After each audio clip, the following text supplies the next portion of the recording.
Hi hello నమస్తే welcome back to Vanitha creates.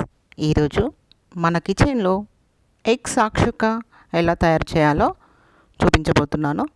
ఇక్కడ ఒక 3 ఆనియన్స్ తీసుకొని వెజిటేబుల్ చాపర్లో వేసి సన్నగా కట్ చేశానండి. వెజిటేబుల్ చాపర్ లేని వాళ్ళు నైఫ్తో అయినా సన్నగా కట్ చేసుకోండి. తర్వాత ఒక 2 టమాటోస్ని కూడా ఈ విధంగా సన్నగా కట్ చేసుకోవాలి. చాలా తక్కువ ఇంగ్రీడియంట్స్తో ఎగ్ సాక్షుక తయారు చేసుకోవచ్చండి.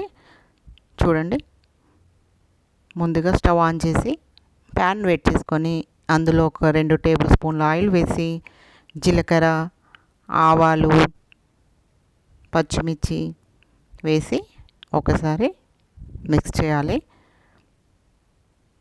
నెక్స్ట్ సన్నగా తరిగి పెట్టుకున్న ఉల్లిపాయలు వేసి కూడా బాగా మిక్స్ చేయాలండి.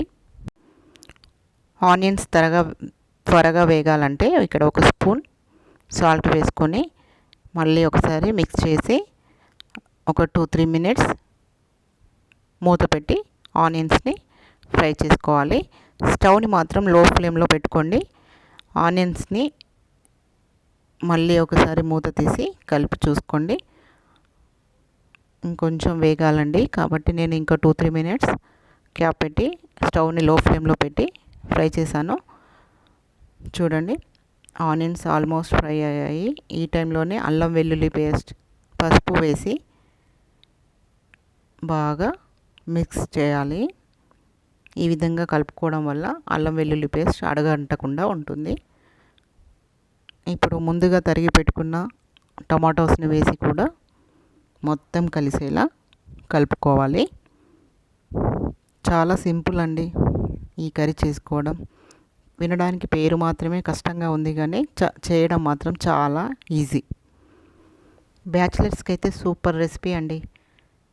ఒక స్పూన్ కారం వేసి మళ్ళీ ఒకసారి మంచిగా మిక్స్ చేసుకోవాలండి. ఇప్పుడు ఒక 2-3 మినిట్స్ టమాటోస్ని కూడా ఫ్రై అయ్యేలాగా స్టవ్ను స్లిమ్లో పెట్టుకుందాం. చూడండి, ఆల్మోస్ట్ టమాటోస్ కూడా ఫ్రై అయిపోయాయి. ఇప్పుడు ఈ టైంలో ఒక స్పూన్ ధనియా పౌడర్, జీరా పౌడర్ వేసి మంచిగా మిక్స్ చేసుకోవాలండి. ఇక్కడ చూడండి, నేను ఇక్కడ 4 ఎగ్స్ బీట్ చేయాలనుకుంటున్నాను కాబట్టి 4 రోల్స్ చేసుకున్నాను. మీరు 5 కానీ 6 కానీ వేసుకోవచ్చండి. ఈ క్వాంటిటీకి ఎగ్ ఆ హోల్స్లో పడేలాగానే బీట్ చేయాలండి.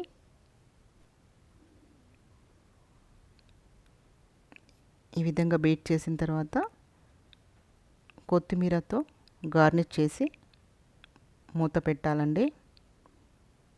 ఒక 2-3 మినిట్స్ అలానే వదిలేయాలి. మధ్య మధ్యన మూత తీసి చూస్తుండాలి.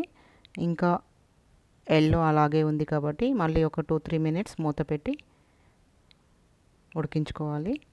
ఇప్పుడు చూడండి, ఎగ్ సాక్షుక రెడీ అయిపోయింది. ఎగ్ మొత్తం బాయిల్ అయిపోయిందండి. ఈ టైంలోనే మనం కర్రీని 4 పార్ట్స్గా కట్ చేసుకోవాలి. ఈ కర్రీ చపాతీకి కానీ రైస్కైనా చాలా బాగుంటుందండి. నేను ఇక్కడ రైస్తోనే తింటున్నాను. చూడండి, వేడి వేడి అన్నంలోకి ఎగ్ సాక్షుక రెడీ అయిపోయింది. ఈ ఎగ్ సాక్షుక పప్పుచారుతో కానీ టమాటా పప్పుతోనూ కానీ చాలా టేస్టీగా ఉంటుందండి. Thank you for watching.